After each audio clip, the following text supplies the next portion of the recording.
భద్రం be careful brother, బట్టతలకు విగ్గే బెటరు. పూర్తి వివరాలకు చదవండి రేపటి సాక్షి దినపత్రిక. Welcome to non stop news. రోజంతా బిజీగా ఉన్నారా? న్యూస్ అప్డేట్స్ మిస్ అయ్యారా? Don't worry. బ్రేక్స్ లేకుండా, బోర్ కొట్టకుండా నాన్ స్టాప్ న్యూస్ ప్రతిరోజు రాత్రి 9 గంటలకు. నేను Kavitha. This is Karthik. Updates చూద్దాం. వర్ష భీభత్సానికి విజయవాడ నగరం అస్తవ్యస్తమైంది. భారీ వర్షాలకు విజయవాడలో కొండ చర్యలు విరిగిపడ్డాయి. ఈ ఘటనలో 4 చనిపోయారు. కొండ చర్యలు విరిగిపడిన ఘటనలో మేఘన, బోలెం లక్ష్మి, లాలు, అన్నపూర్ణ అనే 4 మహిళలు మృతి చెందారు. సహాయక చర్యలు చేపట్టారు. అటు కుండపోత వర్షాలకు విజయవాడ నగరంలోని రహదారులన్నీ మునిగిపోయాయి.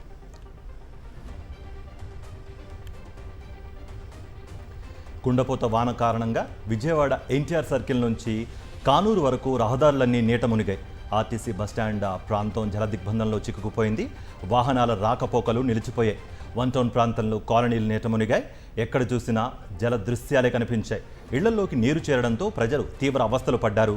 కనీస సహాయక చర్యలు అందించలేదని కొందరు బాధితులు వాపోయారు.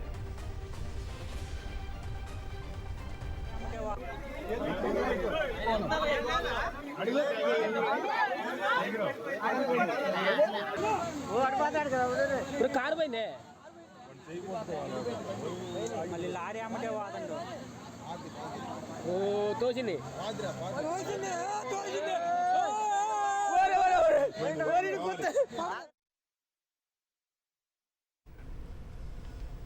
కుంభవృష్టితో కృష్ణా జిల్లా అతలాకుతలమైంది. గడిచిన 24 గంటల్లో కృష్ణా జిల్లాలో రికార్డు స్థాయిలో వర్షపాతం నమోదైంది. అత్యధికంగా బంటుమిల్లి మండలంలో 22 సెంటీమీటర్ల వర్షపాతం నమోదైంది. కంకిపాడు మండలంలో 17 సెంటీమీటర్లు, గుడివాడ, పెనమలూరులో 16, పెదపారుపూడి, ఉయ్యూరులో 15 సెంటీమీటర్ల వర్షపాతం నమోదైంది. ఉంగుటూరు, నందివాడలో 14 సెంటీమీటర్లు, పమిడిముక్కలలో 13 సెంటీమీటర్ల వర్షపాతం నమోదైంది.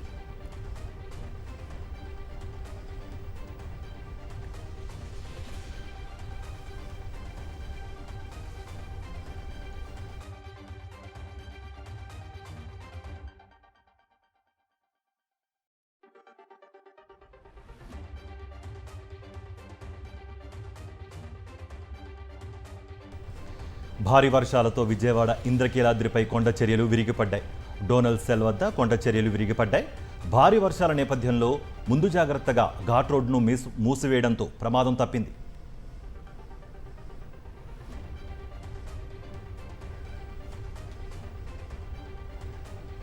భారీ వర్షాలు గుంటూరు జిల్లాను అతలాకుతలం చేస్తున్నాయి. ఎడతెరిపి లేని వర్షాలతో గుంటూరు మంగళగిరి మధ్య ఉన్న కాజా టోల్ ప్లాజా పూర్తిగా జలమయమైంది.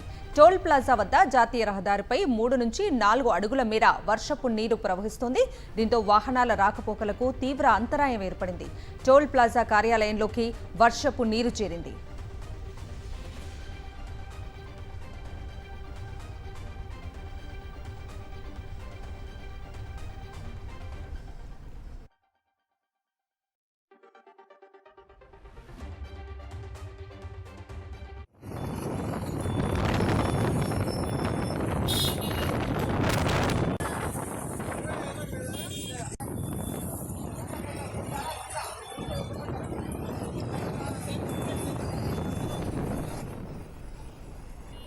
రాత్రి నుంచి ఎడతెరిపి లేకుండా కురుస్తున్న వర్షాలతో చుట్టుపక్కల పొలాల్లో నుంచి భారీగా వర్షపు నీరు రోడ్లపైకి వచ్చి చేరింది.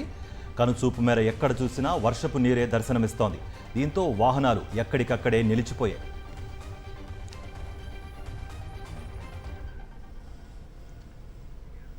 ఉమ్మడి గుంటూరు జిల్లాలో కురుస్తున్న కుంభవృష్టికి జనజీవనం స్తంభించిపోయింది. ఎటు చూసినా రోడ్లన్నీ చెరువులను తలపిస్తున్నాయి. నడుములోతు వరద నీటిలో ప్రజలు తీవ్ర అవస్థలు పడుతున్నారు. తీవ్రమైన గాలులకు వాహనాలపై చెట్లు విరిగిపడ్డాయి. ఇళ్లలోకి నీరు చేరడంతో దిక్కుతోచని స్థితిలో ఉన్నారు జనం. భారీ ఈదురుగాలులకు చెట్లు విరిగిపడ్డాయి. ఓ భారీ వృక్షం వాహనాలపై విరిగిపడింది. ఈ ఘటనలో కారు ధ్వంసమైంది.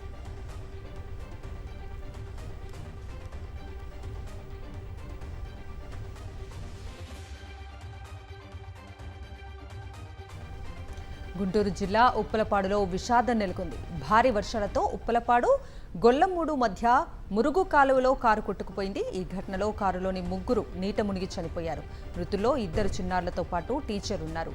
నంబూరులోని స్కూల్ నుంచి ఇంటికి వెళ్తుండగా వరద ఉధృతికి కారు కొట్టుకుపోవడంతో అందులోని 3 చనిపోయినట్లు పోలీసులు తెలిపారు.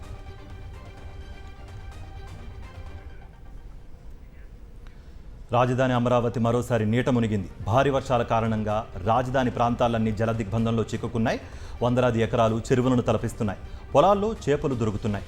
కృష్ణాయపాలెంలోని పొలాల్లో స్థానికులు వలలతో చేపలు పట్టారు. భారీ వర్షాలతో చెరువులు తెగి పొలాల్లోకి చేరడంతో చేపలు కొట్టుకొచ్చాయి. దీంతో స్థానికులు వలలతో చేపలు పట్టారు.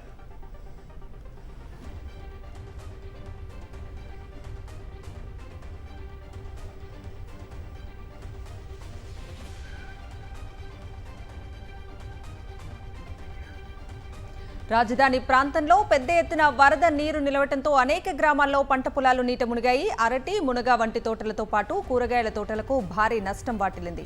చేతికి అందివచ్చిన పంట నీటి పాలవటంపై రైతులు ఆవేదన చెందుతున్నారు.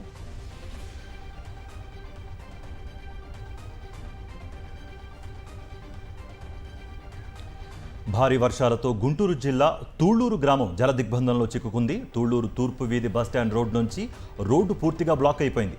తూర్పు వాగుకు వెళ్లే దారి చెరువులా మారిపోయింది. దీంతో గ్రామస్తులు ఇళ్లకే పరిమితమయ్యారు. వాకు వెళ్లేందుకు దారి లేకుండా మూసివేయడంతో నీరంతా గ్రామంలోకి వచ్చి చేరింది. దీంతో గ్రామస్తులు ఇబ్బందులు ఎదుర్కొంటున్నారు.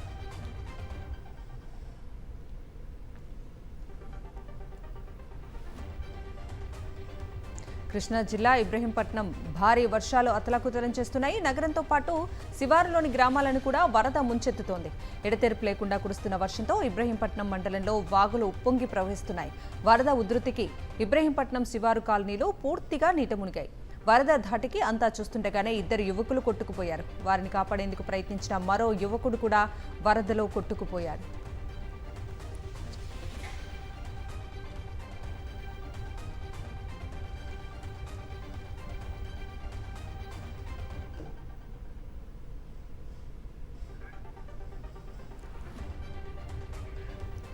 ఏలూరు జిల్లా నూజివీడులో పెద్ద చెరువుకు గండిపడింది. భారీ వర్షాల కారణంగా పెద్ద చెరువుకు గండిపడటంతో దుర్గమ్మ గుడి కాలనీ అంతా నీట మునిగింది. భారీగా వరద పోటెత్తడంతో 50 ఇళ్లు ముంపులో చిక్కుకున్నాయి.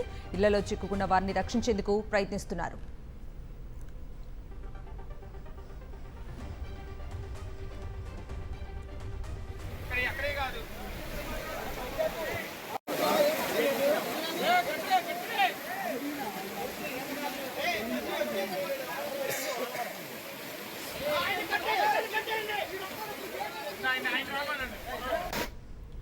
భారీ వర్షాల కారణంగా జరిగిన ప్రమాద ఘటనలపై వైఎస్ఆర్సీపీ అధినేత వైఎస్ జగన్ దిగ్భ్రాంతి వ్యక్తం చేశారు.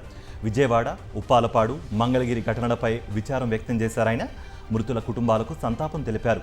మృతుల కుటుంబాలను రాష్ట్ర ప్రభుత్వం ఆదుకోవాలని డిమాండ్ చేశారు. భారీ వర్షాలతో జనజీవనం స్తంభించిపోయిందని, విజయవాడ చుట్టుపక్కల ప్రాంతాల్లో పరిస్థితి దయనీయంగా ఉందన్నారు. తక్షణమే సహాయక చర్యలు చేపట్టి బాధితులను ఆదుకోవాలని కోరారు. బాధితులకు వైఎస్ఆర్సీపీ శ్రేణులు అండగా నిలవాలని విజ్ఞప్తి చేశారు వైఎస్ జగన్.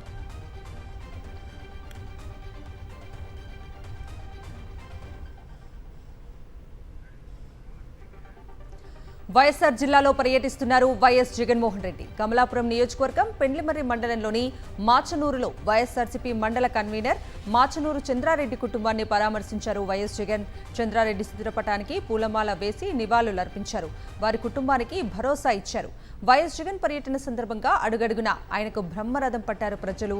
కడప ఎయిర్పోర్ట్లో ఆయనకు వైఎస్ఆర్సీపీ శ్రేణులతో పాటు నగర వాసులు సాదరంగా స్వాగతం పలికారు. వైఎస్ఆర్ జిల్లాలో పర్యటిస్తున్న వైఎస్ జగన్మోహన్ రెడ్డి గొందిపల్లెలో కడప మార్కెట్ యార్డ్ మాజీ చైర్మన్ మాచవరం చంద్రహాసరెడ్డి ఇంటికి వెళ్లారు. ఇటీవలే వివాహం అయిన చంద్రహాసరెడ్డి కుమార్తె ఆశారెడ్డి, శివారెడ్డి దంపతులను ఆశీర్వదించారు. వైఎస్ జగన్ రాకతో గొందిపల్లెకు పెద్ద ఎత్తున అభిమానులు చేరుకున్నారు. ఆయనతో సెల్ఫీలు దిగేందుకు, కరచాలనం చేసేందుకు ఎగబడ్డారు.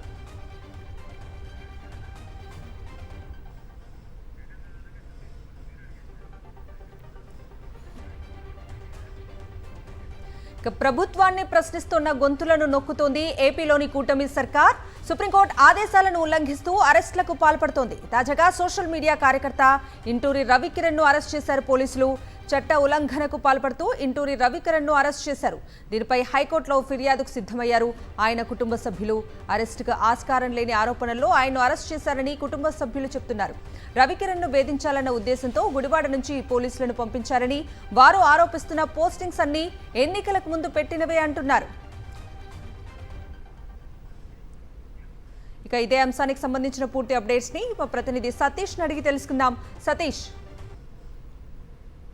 ఆంధ్రప్రదేశ్ లో వైఎస్ఆర్ కాంగ్రెస్ పార్టీ నాయకులు కార్యకర్తల లక్ష్యంగా సీఎం చంద్రబాబు ప్రభుత్వం కక్షపూరితంగా వ్యవహరిస్తున్న సంఘటనలు గత 3 నెలలుగా చూస్తుంది. కానీ ఇప్పుడు సోషల్ మీడియా కార్యకర్తల వరకు కూడా వచ్చింది. వైఎస్ఆర్ కాంగ్రెస్ పార్టీ మద్దతుదారులు ఎవరైతే ఉన్నారో సోషల్ మీడియాలో వాళ్ళని టార్గెట్ చేస్తూ కేసులు పెట్టాలని నిర్ణయించింది. ఈ మేరకు వైఎస్ఆర్ కాంగ్రెస్ పార్టీ సోషల్ మీడియాలో చాలా యాక్టివ్ గా ఉండేటువంటి కార్యకర్త పొలిటికల్ పంచ్ అనేటువంటి ఒక పేజ్ ని నిర్వహించి సోషల్ మీడియాలో చంద్రబాబు వైఖరిని, రాష్ట్ర ప్రభుత్వ కూటమి ప్రభుత్వ వైఫల్యాలను ఎత్తి చూపేటువంటి ఇంటూరి రవికిరణ్ ను వాళ్ళు టార్గెట్ చేసింది. ఇంటూరు రవికిరణ్ ను సోషల్ మీడియా కార్యకర్త ఇంటూరు రవికిరణ్ ను విశాఖలో గుడివాడ పోలీసులు అరెస్ట్ చేశారు. సోషల్ మీడియా కార్యకర్త అంటే ఇంటూరు రవికిరణ్ పైన గతంలో ఎప్పుడో గత ప్రభుత్వంలో జరిగినటువంటి కేసులో పాత పోస్టింగ్లకి సంబంధించి ఇప్పుడు అరెస్ట్ చేయడం పట్ల తీవ్ర విమర్శలు వెల్లువెత్తా ఉన్నాయి. ఒకవైపు గుడివాడ పరిధిలో 300 మంది ఆడపిల్లల జీవితాలకు సంబంధించినటువంటి గుడ్లవల్లేరు ఆ ఇంజనీరింగ్ కాలేజ్ జరిగినటువంటి ఘటన ఒకవైపు ఉండి దానిలో పోలీసులు ఏమి పురోగతి సాధించుకున్నా పోలీసుల దృష్టి అంతా కూడా వైఎస్ఆర్ కాంగ్రెస్ పార్టీ కార్యకర్తల పైన మళ్లించారన్న అంశానికి వైఎస్ఆర్ కాంగ్రెస్ సోషల్ మీడియా కార్యకర్తల పైన మళ్లించారు. సో ఈ నేపథ్యంలో ఇంటూరు రవికిరణ్ అరెస్ట్ చేశారు. దీన్ని ఆ కుటుంబ సభ్యులు తీవ్రంగా ఖండిస్తా ఉన్నారు. సుప్రీంకోర్టు ఆదేశాలను పోలీసులు ఉల్లంఘించారు. హైకోర్టులో దీన్ని ఫిర్యాదు చేస్తామన్న అంశాన్ని కూడా చాలా స్పష్టంగా చెప్పారు. పోలీసులపై కూడా చర్యలు కోరతామని తమ పిటిషన్ లో అరెస్టుకు అసలు ఆస్కారం లేనటువంటి ఆరోపణలో పోలీసులు అరెస్ట్ చేయడం పట్ల కుటుంబ సభ్యులు తీవ్రంగా ఆగ్రహం వ్యక్తం చేస్తా ఉన్నారు. ఇప్పుడు ఇంటూరు రవికుమార్ ని అరెస్ట్ చేసినట్టు కూడా ఎక్కడ చూపించలేదు పోలీసులు. ఎందుకు అరెస్ట్ చేశారో కూడా ఎక్కడో కూడా ప్రకటించిన పరిస్థితి. కానీ కుటుంబ సభ్యులు హైకోర్టును ఆశ్రయించి పోలీసుల పైన చర్యలు తీసుకోవడం సిద్ధమవుతున్న పరిస్థితుంది. Okay Satish, thank you for the updates. Right, moving on. Gudlavalleru college యాజమాన్యం దౌర్జన్యానికి పాల్పడింది. ఆందోళన చేస్తున్న విద్యార్థులపై భౌతిక దాడికి దిగింది కాలేజీ యాజమాన్యం. న్యూస్ కవరేజ్కు వెళ్లిన మీడియాపైన దౌర్జన్యానికి పాల్పడ్డారు. సాక్షి ప్రతినిధి సురేంద్రపై కాలేజీ యాజమాన్యం దాడి చేసింది. విద్యార్థినులకు అండగా నిలబడుతున్నారనే అక్కసుతో ఈ అరాచకానికి పాల్పడింది కాలేజీ యాజమాన్యం. న్యాయం కోసం ఆందోళన చేస్తున్న స్టూడెంట్స్ కు అండగా నిలవాల్సిన పోలీసులు వారిని బెదిరిస్తున్నారు. విజయవాడ గుడ్లవల్లేరు ఘటనలో ఆందోళన చేస్తున్న విద్యార్థులతో దురుసుగా ప్రవర్తించారు మహిళా పోలీసులు. ఇన్వెస్టిగేషన్ జరుగుతుంటే మీరెందుకు ఇలా చేస్తున్నారంటూ గద్దించారు. మీ వల్ల మేము తిండి తిప్పలు లేకుండా నిన్నటి నుంచి వర్షంలో పడి చస్తున్నామంటూ బెదిరించారు. వీడియో తీస్తుంటే మీరు చూసారా అంటూ విద్యార్థులను ఎదురు ప్రశ్నించారు. మమ్మల్ని కాపాడాల్సిన బాధ్యత మీపై ఉంది కదా మేడం అంటూ స్టూడెంట్స్ సమాధానం చెప్పడంతో బాధ్యతల గురించి మీరు మాకు చెప్పొద్దు అంటూ రివర్స్లో బెదిరించారు మహిళా పోలీసులు. గుడ్లవల్లేరులో విద్యార్థులకు సంఘీభావం తెలిపేందుకు వెళ్లిన వారిపై దాడి చేయడాన్ని తీవ్రంగా ఖండించారు ఏపీ మహిళా కమిషన్ చైర్పర్సన్ గజ్జల వెంకటలక్ష్మి. ఎక్కడో బాలీవుడ్ నటిపై ఉన్న దృష్టి రాష్ట్రంలో 300 మంది విద్యార్థులపై ఎందుకు లేదని ప్రశ్నించారు. ప్రజాస్వామ్యంలో సంఘీభావం తెలపటం కానివ్వండి, న్యాయం చేయటం కానివ్వండి, తప్పు అనే విధంగా వ్యవహరిస్తున్న తీరు ఏదైతే ఉందో అది ఆక్షేపణీయం. మహిళా కమిషన్ ఖండిస్తోంది. ఖచ్చితంగా విద్యార్థినుల మీద కానీ విద్యార్థుల మీద కానీ ఎవరి మీద దాడి చేసినా కానీ వారికి ఖచ్చితంగా వారు అది తప్పే. అలా చేయటం అన్నది కూడా నిజంగా అత్యంత బాధాకరం. అలా చేయటాన్ని కూడా మహిళా కమిషన్ నిజంగా దీని మీద కూడా దృష్టి సారిస్తుంది. మరి ఎక్కడో బాలీవుడ్ నటి మీద ఉన్న దృష్టి ఈ రాష్ట్రంలో ఉన్న ఆడవాళ్ళ మీద ఎందుకు లేదు? ఈ రాష్ట్రంలో బాధిత మహిళల పక్షాన ఎందుకు మీడియా నిలబడలేదు అన్నది ఒకసారి ఆలోచించాలి. ఆ రాష్ట్రం కూడా పట్టించుకొని బాధిత మహిళను తీసుకొచ్చి ఈ రాష్ట్రంలో రాజకీయాలు చేయటం ఎంతవరకు సమంజసము అన్నది కూడా ఆలోచింపజేస్తోంది. ఏపీలో మహిళలకు రక్షణ కరువైందని మహిళల వాష్రూంలో కెమెరాలు పెట్టి పైశాచిక ఆనందం పొందుతున్నారని మాజీ మంత్రి రోజా మండిపడ్డారు. గుడ్లవల్లేరులో ఏం జరగలేదని ఎస్పీ చెప్పడం దురదృష్టకరమన్నారు.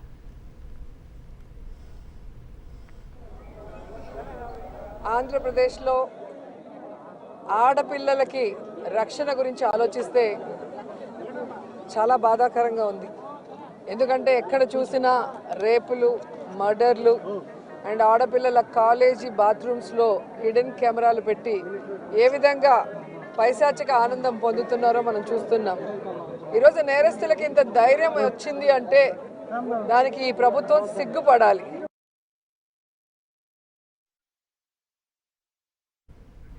గుడ్లవల్లేరు ఇంజనీరింగ్ కాలేజ్ హాస్టల్లో రహస్య కెమెరాల అంశంలో అడుగడుగునా ప్రభుత్వ నిర్లక్ష్యం కనిపిస్తోందన్నారు వైఎస్ఆర్సీపీ ఎమ్మెల్సీ వరదు కళ్యాణి. ఎలాంటి విచారణ లేకుండానే అక్కడ రహస్య కెమెరాలు లేవని ఎస్పీ స్థాయి వ్యక్తి చెప్పడం విడ్డూరంగా ఉందన్నారు. అనుమానితుడు పవన్ కళ్యాణ్ అభిమాని అయితే అతన్ని వైఎస్ఆర్సీపీకి అంటగట్టేందుకు యత్నిస్తున్నారని మండిపడ్డారు. గుడ్లవల్లేరు ఇంజనీరింగ్ కాలేజ్లో జరిగిన సంఘటన నిజంగా చాలా దారుణమైన సంఘటన జరిగింది. 300 మంది ఆడపిల్లలు ఉన్న హాస్టల్లో వాష్రూమ్స్లో హిడెన్ కెమెరాస్ పెట్టారు అంటే నిజంగా సభ్య సమాజం తలదించుకునేట్టుగా ఉంది. 29వ తేదీ నైట్ నుంచి విద్యార్థులు ఆందోళన స్టార్ట్ చేశారు. 30వ తేదీ ఉదయం 10 గంటలకే ఎస్పీ గారు ఏమీ విచారణ చేయకుండా ఏకపక్షంగా అక్కడ ఏమీ జరగలేదు అని చెప్పేసి అక్కడ ఒక స్టేట్మెంట్ ఇచ్చేశారు. ఏపీలో చాలా చోట్ల విద్యార్థులు ఫుడ్ పాయిజన్ కి గురవుతున్నారని ఆరోపించారు వైఎస్ఆర్సీపీ ఎమ్మెల్సీ బొత్స సత్యనారాయణ. ఇలాంటి ఘటనలు పునరావృతం కాకుండా చర్యలు తీసుకోవాలని డిమాండ్ చేశారు. గుడ్లవల్లేరు ఘటనపై ఎందుకు చర్యలు తీసుకోవటం లేదన్నారు ఎమ్మెల్సీ బొత్స. అది పర్యవేక్షణ లేకుండా ఇవి చేసి ఈ 10 ఇన్సిడెంట్ జరిగితే ఎంత సిగ్గండి, ఎంత ఇబ్బంది అండి, ఎంత బాధ అండి. ఓ పిల్లవాడు ప్రాణం పోతే ఆ తల్లి తండ్రి ఎంత ఆ కడుపు చొక్క మనం తడుకోవాలని కడుపుకోతున్నాయి. ఇవన్నీ కూడా పర్యవేక్షణ లేకపోవడం వల్లే, ఇంకేమీ కాదు. There no monitoring. ఎందుకు ఇంకా ధర్నాలు చేస్తున్నారు, ఎందుకు కూర్చున్నారు? ఆ పిల్లలకి ఏం పని లేక ఎందుకు వాళ్ళ దగ్గర వీడియో క్లిప్పింగ్స్ చూపెడుతున్నారు? ఎక్కడి నుంచి వచ్చాయి మరి ఇవి? నేను ఆపాదించట్లేదు, వాస్తవాలు చెప్తున్నాను. వాస్తవంగా అది అయితే అథారిటీకి అథారిటీ నేను చెప్పనండి. అచ్యుతాపురంలోని ఎసెన్షియా ఫార్మా ప్రమాద ఘటనలో మృతి చెందిన కుటుంబాలకు వైఎస్ఆర్ కాంగ్రెస్ ఆర్థిక సాయం అందించింది. ప్రమాదం జరిగిన వెంటనే బాధిత కుటుంబాలకు ప్రకటించిన విధంగా మృతుల కుటుంబాలకు 5 లక్షల రూపాయల ఆర్థిక సహాయాన్ని ఎమ్మెల్సీ బొత్స సత్యనారాయణ అందించారు. ఈ కార్యక్రమంలో మాజీ మంత్రి గుడివాడ అమర్నాథ్తో పాటు మాజీ ఎమ్మెల్యేలు కన్నబాబురాజు, కరణం ధర్మశ్రీ తదితరులు పాల్గొన్నారు.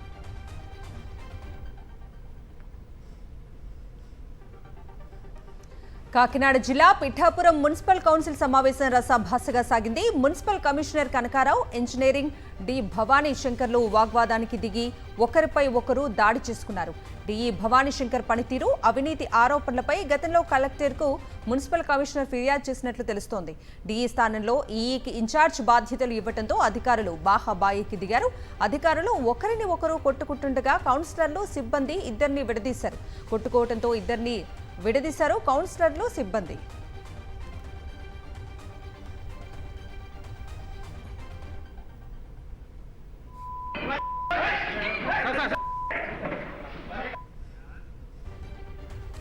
తెలంగాణలో విస్తారంగా కురుస్తున్న వర్షాల నేపథ్యంలో అన్ని జిల్లాల కలెక్టర్లతో వీడియో కాన్ఫరెన్స్ నిర్వహించారు సీఎస్ శాంతికుమారి. వర్షాలు ఎక్కువగా కురిసే జిల్లాలు అధికారులను అప్రమత్తం చేశారు. ప్రతి జిల్లా కలెక్టర్ కార్యాలయంలో కంట్రోల్ రూమ్ ఏర్పాటు చేయాలని ఆదేశించారు. అయితే విద్యాసంస్థలకు సెలవుల విషయంలో పరిస్థితిని బట్టి నిర్ణయం తీసుకోవాలని సూచించారు. డ్యాములు, చెరువులు, కుంటల విషయంలో అప్రమత్తంగా ఉండాలని అధికారులకు సూచించారు సీఎస్. ఇరిగేషన్ ప్రాజెక్టుల వద్ద ఉధృతిని ఎప్పటికప్పుడు పరిశీలించాలని ఆదేశించారు. జిల్లాలో పరిస్థితిని ఎప్పటికప్పుడు హైదరాబాద్ హెడ్ క్వార్టర్కు అప్డేట్ చేయాలని కలెక్టర్లను ఆదేశించారు సీఎస్ శాంతికుమారి.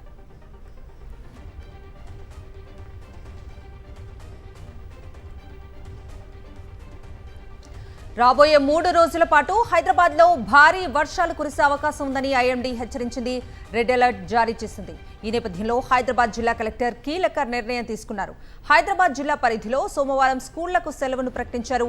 వర్షాలు, వరదల పరిస్థితి అంచనా వేసి జిల్లా పరిధిలో స్కూళ్లకు సెలవులు ప్రకటించే విషయంలో కలెక్టర్లదే నిర్ణయమని సీఎస్ శాంతికుమారి ఆదేశాలు జారీ చేశారు. దీంతో హైదరాబాద్కు వాతావరణ శాఖ రెడ్ అలర్ట్ జారీ చేసిన నేపథ్యంలో సోమవారం స్కూళ్లకు సెలవిచ్చారు.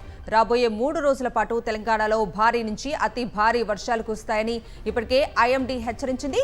దీంతో అన్ని జిల్లాల్లో యంత్రాంగం అప్రమత్తమైంది.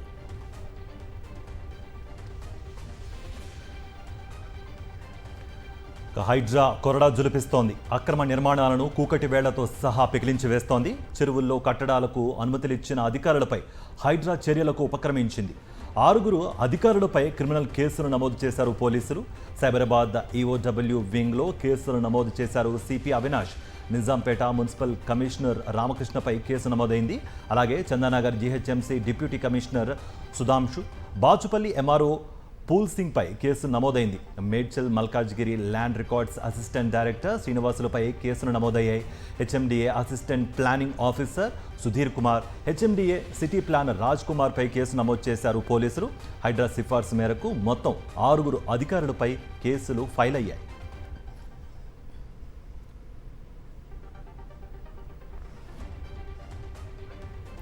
అటు మాదాపూర్లోని ఈదులకుంట చెరువును హైడ్రా కమిషనర్ రంగనాథ్ సందర్శించారు. ఈదులకుంట చెరువు 6 ఎకరాల 5 గుంటల విస్తీర్ణంలో ఉండగా కుంట శిఖం భూమి కనుమరుగైంది. మ్యాప్లో ఈ ప్రాంతమంతా చెరువుగా నమోదైంది. ప్రస్తుతం ఒక ప్రైవేట్ కంపెనీ దీనిని కబ్జా చేసేందుకు ప్రయత్నిస్తుందనే ఫిర్యాదులు రావడంతో ఆయన స్వయంగా కుంటను పరిశీలించారు. చెరువు రికార్డులు పరిశీలించి చర్యలు తీసుకుంటామని హామీ ఇచ్చారు. బీఆర్ఎస్ అధినేత కేసీఆర్పై deputy CM Bhatti Vikramarka fire అయ్యారు. కేసీఆర్ ఏ ముఖం పెట్టుకుని ప్రజల్లోకి వస్తారని ప్రశ్నించారు. కనీసం ₹1,00,000 రుణమాఫీ చేయలేదని చెప్పడానికి వస్తారా అని ప్రశ్నించారు. జాబ్ క్యాలెండర్ ఇవ్వడం తప్పు అని చెప్పడానికి వస్తారా అని ప్రశ్నించారు భట్టి. ఈరోజు స్టేట్మెంట్ ఇస్తూ రేవంత్ రెడ్డి గారు మీరు ఇచ్చిన హామీలు చేయట్లేదు, నేను ప్రజల్లోకి వస్తాను, ప్రజల మధ్యలో నిలబడి మాట్లాడతానని మాట్లాడుతా ఉన్నాడు. నేను అడుగుతా ఉన్నాను చంద్రశేఖరరావు గారు, ఈ రామగుండం సభ నుంచి అడుగుతా ఉన్నాను, 10 ఏళ్ళు కనీసం ₹1,00,000 కూడా రుణమాఫీ చేయలేనటువంటి మీరు తగుదనమ్మా అని చెప్పి మేము చెప్పినట్టుగా 2 లక్షల వరకు 18,000 కోట్ల రూపాయలు కేవలం నెల రోజుల్లోనే బ్యాంకులు వేసినటువంటి కాంగ్రెస్ ప్రభుత్వాన్ని తగుదనమ్మా అని అడగటానికి వస్తావు, ఏం ముఖం పెట్టుకొని వస్తావు?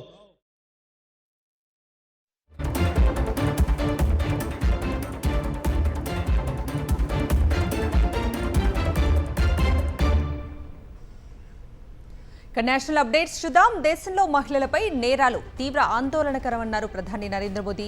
మహిళలు, చిన్నారులపై జరిగే దాడులపై వేగంగా విచారణ పూర్తి చేసి శిక్షలు విధించాల్సిన అవసరం ఉందని తెలిపారు.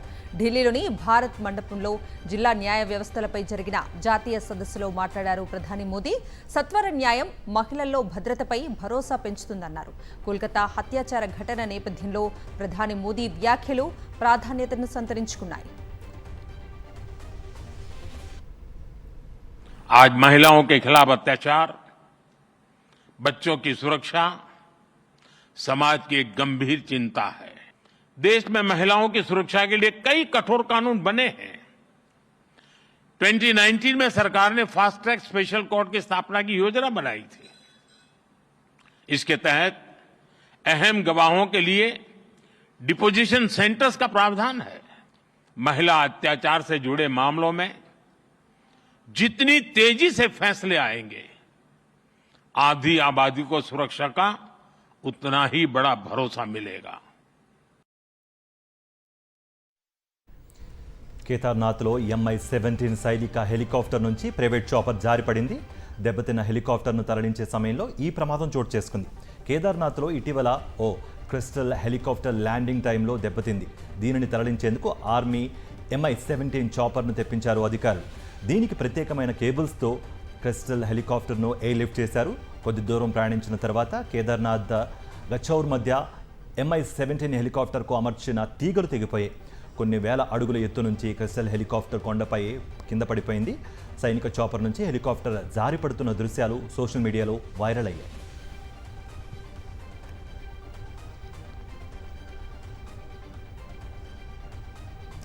మాలీవుడ్ ను మీటూ ప్రకంపనలు కుదిపేస్తున్నాయి. ఈ విషయంలో మలయాళ మూవీ ఆర్టిస్ట్ అసోసియేషన్ ను లక్ష్యంగా చేసుకోవద్దని విజ్ఞప్తి చేశారు అమ్మ మాజీ అధ్యక్షుడు మోహన్ లాల్. హేమ కమిటీ నివేదికను స్వాగతిస్తున్నామని, దోషులకు శిక్ష తప్పదని స్పష్టం చేశారు ఆయన. అయితే అన్ని ప్రశ్నలకు అమ్మ సమాధానం ఇవ్వటం సాధ్యం కాదన్నారు మోహన్ లాల్. మలయాళ చిత్ర పరిశ్రమ చాలా కష్టపడి పనిచేసే పరిశ్రమ అని, ఇందులో చాలా మంది ఉన్నారని, అందరినీ నిందించలేమని తెలిపారు. దయచేసి మొత్తం మలయాళ పరిశ్రమను నాశనం చేయకండని విజ్ఞప్తి చేశారు. జస్టిస్ హేమ కమిటీ నివేదిక నేపథ్యంలో ఇటీవలే అమ్మ అధ్యక్ష పదవికి మోహన్ లాల్ రాజీనామా చేశారు.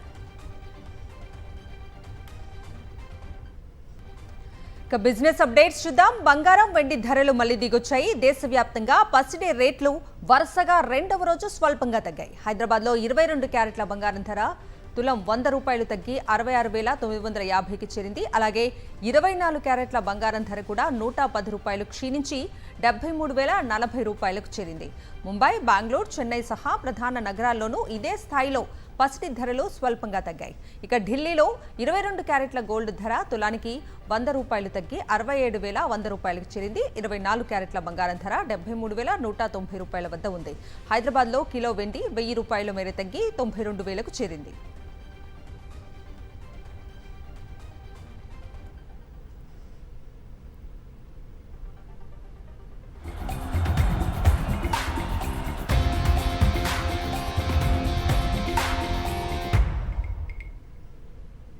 Sports updates. ప్యారిస్ పారాలింపిక్స్లో భారత్ మరో పతకం సాధించింది. మహిళా షూటర్ రూబీనా ఫ్రాన్సిస్ కాంస్యం కైవసం చేసుకుంది. 10 మీటర్ల ఎయిర్ పిస్టల్ SH1 ఫైనల్లో 211 స్కోర్ చేసి 3వ స్థానంలో నిలిచింది.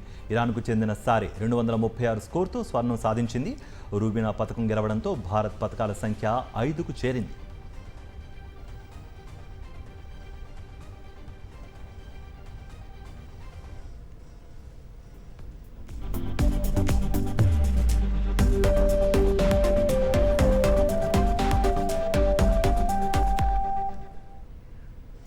కర్ణాటకలోని ఉడిపి శ్రీకృష్ణ ఆలయాన్ని దర్శించుకున్నారు సినీ నటుడు జూనియర్ ఎన్టీఆర్.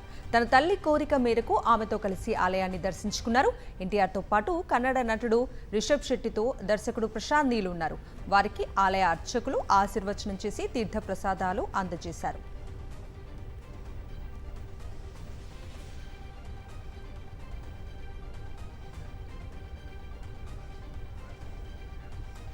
దేశవ్యాప్తంగా ప్రధాన నగరాల్లో ఈ రోజు నమోదైన ఉష్ణోగ్రతల వివరాలు చూద్దాం.